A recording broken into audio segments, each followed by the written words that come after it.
Hello, welcome back to journey with Harshi ಜೊತೆ. So ಏನಪ್ಪ ಇವಳು ಗಿಡದ ಮಧ್ಯೆ ಎಲ್ಲ ಇದ್ದಾಳೆ ಅಂತ ನೋಡ್ತಿದ್ರ. ಸೊ ನಾವಿವತ್ತು ಬಂದಿರೋದು NL ಅವರ ಫಾರ್ಮ್ ಹೌಸ್ಗೆ. ಸೊ ನೀವೇ ನೋಡ್ತಾ ಇರೋ ಹಾಗೆ ಇಲ್ಲಿ ಬಾಳೆ ಬೆಳೆದಿದ್ದಾರೆ, ಅಡಿಕೆನೂ ಇದೆ. ಬಟ್ ನಾವಿವತ್ತು ತಿಳ್ಕೊಳಕ್ ಬಂದಿರೋದು ಬಾಳೆ ಬಗ್ಗೆ. ಸೊ ಬನ್ನಿ ಹೋಗೋಣ. ನಾವು ಕೇಳ್ಪಟ್ಟ ಹಾಗೆ ಇದು 5 ಎಕರೆಯಲ್ಲಿ ಬಾಳೆನ ಬೆಳೆದಿದ್ದಾರೆ. ಸೊ ಇವರು ಹೊಸದಾಗಿ ಬೆಳೆದಿದ್ದಾರೆ.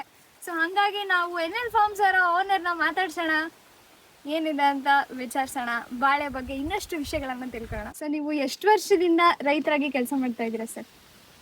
ಸುಮಾರು 20 ವರ್ಷದಿಂದ ರೈತರೇನೆ.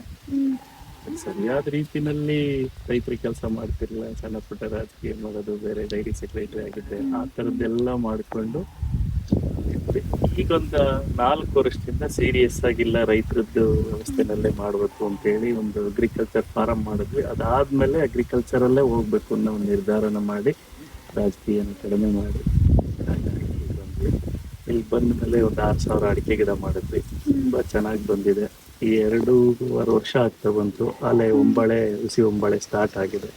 ಅದ್ರ ಜೊತೆನಲ್ಲಿ ಇನ್ನ ಸ್ವಲ್ಪ ಖಾಲಿ ಇತ್ತು. ಒಂದ್ 3,500 ಬಾಳೆ ಮಾಡಿದೀವಿ. ಸುಮಾರು 5-8ರಲ್ಲಿ ಇದನ್ನ ನಾಟಿ ಮಾಡಿದ್ದಂಥದ್ದು. ಯಾಕೆ ಅವಾಗ್ಲೇ ಮಾಡಿದ್ವಿ ಅಂತ ಅಂದ್ರೆ, ಇದು ವರಮಹಾಲಕ್ಷ್ಮಿ ಹಬ್ಬಕ್ಕೆ ಒಳ್ಳೆ ರೇಟ್ ಇರುತ್ತೆ. ಆ ಒಳ್ಳೆ ರೇಟ್ ಇದ್ದಂತ ಕಾರಣ ಸುಮಾರು ನೋಡಿ, ಈಗ 1 kg 100 ರೂಪಾಯಿವರೆಗೂ ಬಂದು ಇಲ್ಲೇ ತೂಗಿಸ್ತೀವಿ ಅಂತ ಹೇಳ್ತಿದ್ದಾರೆ. ಸುಮಾರು ಒಂದು 30 ಟನ್ ವರೆಗೂ ಆಗುತ್ತೆ. 100,000 ಬಾಳೆ ಇಟ್ಟಿದೀವಿ. ಅವರೇಜ್ 10 kg ಅಂತ ಹಾಕೊಂಡ್ರು ಕೂಡ 30 ಟನ್ ಆದ್ರೆ ಹೆಚ್ಚು ಕಡಿಮೆ 25-30 ಲಕ್ಷ ರೂಪಾಯಿ ಅಮೌಂಟ್ ಆಗುತ್ತೆ. ಅದೇ ಇದನ್ನೇ ನಾವೇನಾದ್ರೂ ಏಪ್ರಿಲ್ ಮೇನಲ್ಲಿ ಏನಾದ್ರೂ ಕಡ್ದಿದ್ರೆ ಅದ್ರಲ್ಲಿ ಅರ್ಧ ರೇಟ್ 10-15 ಲಕ್ಷ ಅಷ್ಟೇ ಸಿಕ್ಕಿತ್ತು. ಯಾವ ತಿಂಗಳಲ್ಲಿ ಯಾವಾಗ ದರ ಬರುತ್ತೆ ಅನ್ನೋದನ್ನ ಮಾರ್ಕೆಟ್ ಅನ್ನ ನೋಡಿಕೊಂಡು ರೈತರು ಬೆಳೆನ ಬಿತ್ತದಾಗ್ಲಿ ಅಥವಾ ಗಿಡನ ನೆಡೋದಾಗ್ಲಿ ಮಾಡಿದ್ರೆ ತುಂಬಾ ಅನುಕೂಲ ಆಗುತ್ತೆ ಅನ್ನೋದು. ಇವಾಗ ಏನಾದ್ರೂ ಹೊಸದಾಗಿ ಯಾರಾದ್ರೂ ರೈತರು ಬಾಳೆ ಹಾಕ್ತಾ ಇದಾರೆ ಅಂದ್ರೆ ನೀವು ಏನೇನ್ ಟಿಪ್ಸ್ ಕೊಡ್ಬೋದು ಅವರಿಗೆ? ಬಾಳೆ ಹಾಕುವಾಗ ನೀವು ಯಾವತ್ತೂ ಕೂಡ ವೆರೈಟಿನ ಇದ್ರಲ್ಲಿ ನರ್ಸರಿಯಲ್ಲೇ ಹೋಗಿ ತಗೋಬೇಕು. ನರ್ಸರಿಯಲ್ಲಿ ತಗೊಂಡಾಗ ಏನಾಗುತ್ತೆ, ಒಳ್ಳೆ ನರ್ಸರಿಯನ್ನು ಹುಡುಕಿ ತಗೊಂಡಾಗ ಒಳ್ಳೆ ಬೀಜಗಳನ್ನ ಕೊಡ್ತಾರೆ. ಆ ಒಳ್ಳೆ ಬೀಜ ಇರೋದ್ರಿಂದ ಒಳ್ಳೆ ಈಲ್ಡ್ ಬರುತ್ತೆ. ಅದನ್ನ ಆದಷ್ಟು ಮಾರ್ಕೆಟ್ ವ್ಯವಸ್ಥೆಯನ್ನ ನೋಡಿಕೊಂಡು ಮಾರ್ಕೆಟ್ ಅನ್ನ ಅನುಕೂಲ ಆಗಂಗೆ ನಾಟಿನ ಮಾಡೋದು. ಸುಮಾರು 8ನೇ ತಿಂಗಳಲ್ಲಿ ನಾಟಿ ಮಾಡಿದ್ರೆ 8ನೇ ತಿಂಗಳಿಗೆ ಬಂದ್ಬಿಡುತ್ತೆ. ಹಬ್ಬದ ಸೀಸನ್ ಇರುತ್ತೆ, ಒಳ್ಳೆ ರೇಟ್ ಕೂಡ ಸಿಗ್ತಾ ಹೋಗುತ್ತೆ. ಓಕೆ, ಇವಾಗ ಇನಿಷಿಯಲ್ ಇನ್ವೆಸ್ಟ್ಮೆಂಟ್ ಅಂತ ಅಂದ್ರೆ ಎಷ್ಟಾಗ್ಬೋದು? ಈಗ ಡ್ರಿಪ್ಪು ಪೈಪು ಅದರಿಂದ ಈಗ ಸಸಿಗೆ ಎಷ್ಟಾಗ್ಬೋದು? ಈಗ ನೀವು ಎಷ್ಟು ಎಕರೆಯಲ್ಲಿ ಹಾಕಿದ್ದೀರಾ, ಆ ಎಕರೆಯಲ್ಲಿ ಒಂದು ಅಂದಾಜು ತಗೊಂಡ್ರೆ ಎಷ್ಟಾಗ್ಬೋದು? ನಾವೀಗ 3,500 ಗಿಡ ಅಂತಂದ್ರೆ ಸುಮಾರು 3.5 ಎಕರೆನಲ್ಲಿ 1000 ಗಿಡ ಅವರೇಜ್ ಇಟ್ಕೊಂಡು ಮಾಡಿದೀವಿ. ಒಂದು 4 ಎಕರೆನಲ್ಲಿ ಬರುತ್ತೆ ಅನ್ಕೊಳ್ಳೋಣ.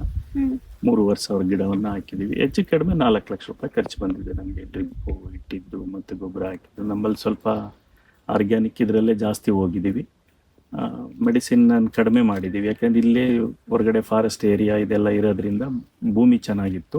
ಹಾಗಾಗಿ ನಾವು ಕೆಮಿಕಲ್ನ ತುಂಬಾ ಕಡಿಮೆ ಮಾಡಿ ಕೊಟ್ಟಿದೀವಿ. ಏನು ಕೆಮಿಕಲ್ ಕೊಟ್ಟಿಲ್ಲ. ಒಂದು 4 ಲಕ್ಷ ರೂಪಾಯಿ ಖರ್ಚು ಬಂದಿದೆ ನಮ್ಗೆ.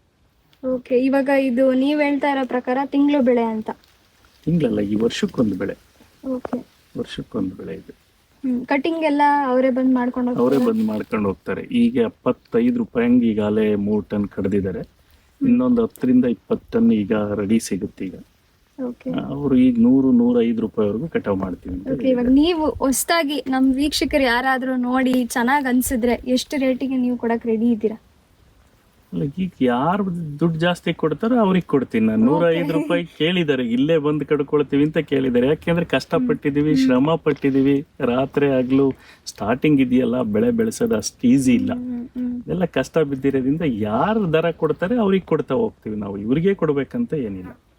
ಓಕೆ, ಸೊ ಇವಾಗ ನಿಮಗೆ ಹೆಂಗ ಅನ್ಸುತ್ತೆ? ಇವಾಗ ಜಮೀನು ಇರೋದು ಇವಾಗ ರೈತರು ಬೆಟರ್ ಅನ್ಸುತ್ತಾ, ಅಥವಾ ನಿಮಗೆ IT ಜೀವನ ಓಕೆನಾ, ಬಿಸ್ನೆಸ್ ಬೆಟರಾ? ನಿಮಗೆ ಎಲ್ಲಿ ನೆಮ್ಮದಿ ಕಂಡ್ಕೊಂಡಿದ್ದೀರಾ ನೀವು? ಅವ್ರವ್ರ ಜೀವನ ಹೆಂಗಿರುತ್ತೆ ಅಲ್ಲಿ ನೆಮ್ಮದಿ ಸಿಗುತ್ತೆ. ಅವ್ರು ಹೆಂಗ್ ಹೊಂದ್ಕಂತಾರೆ ಅಲ್ಲಿ ಇರೋ ಕಡೆನೆ ನೆಮ್ಮದಿ ಕಾಣಬೇಕು ಅನ್ನೋದು ನನ್ನಿದು. ನಮ್ಗೆ ಅಗ್ರಿಕಲ್ಚರ್ ಇಷ್ಟ ಆಗಿದೆ, ಹಾಗಾಗಿ ಇಲ್ಲಿ ಇದೀವಿ. ಅಗ್ರಿಕಲ್ಚರ್ ಅಲ್ಲಿ ನೆಮ್ಮದಿ ಆಗಿದ್ದೀವಿ, ಏನ್ ತಲೆನೋವಿಲ್ಲ. ಸುಮ್ನೆ ಏನೇನೋ ಗೊಂದಲ ಮಾಡ್ಕೊಂಡು ಇಲ್ಲದ್ದೆಲ್ಲ ಆಸೆ ಬಿದ್ಕೊಂಡು ಜೀವನ ಅಲ್ಲ ಅದು. ನಮ್ಮ ಶ್ರಮಕ್ಕೆ ತಕ್ಕಂತ ಪ್ರತಿಫಲ ಇದೆ. ಹಾಗಾಗಿ ಏನು ಗೊಂದಲ ಇಲ್ಲ, ನೆಮ್ಮದಿ ಆಗಿದ್ದೀವಿ, ಚೆನ್ನಾಗಿದ್ದೀವಿ. ನೋಡಿ, ಇವಾಗ ಇಲ್ಲಿ ಒಳಗಡೆ ಹೋಗ್ತಾ ಇದ್ದೀವಿ ನೋಡಕ್ಕೆ ಅಂತ.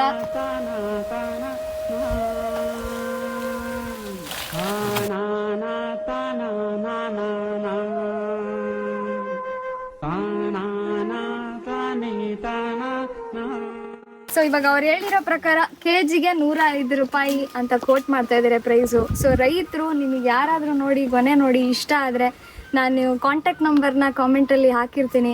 ಸೊ ನೀವು ಕಾಲ್ ಮಾಡಿಕೊಂಡು ಯರಬಳ್ಳಿ ಸುತ್ತಮುತ್ತ ಇರೋರಾಗಿರ್ಬೋದು ಅಥವಾ ಬೇರೆ ಎಲ್ಲೇ ನೀವಿರಲಿ, ನಾವು ವರಮಹಾಲಕ್ಷ್ಮಿ ಪ್ರಯುಕ್ತ ಕೊಡ್ತಾ ಇದ್ದೀವಿ. ಸೊ ಧಾರಾಳವಾಗಿ ಬರ್ಬೋದು. ಆ್ಯಂಡ್ ಇನ್ನಷ್ಟು ವಿಷಯಗಳನ್ನ ತಿಳಿಸ್ಕೊಡೋಣ ಮುಂದಿನ ವಿಡಿಯೋದಲ್ಲಿ. ಅಲ್ಲಿವರೆಗೂ ಟೇಕ್ ಕೇರ್, ಬಾಯ್.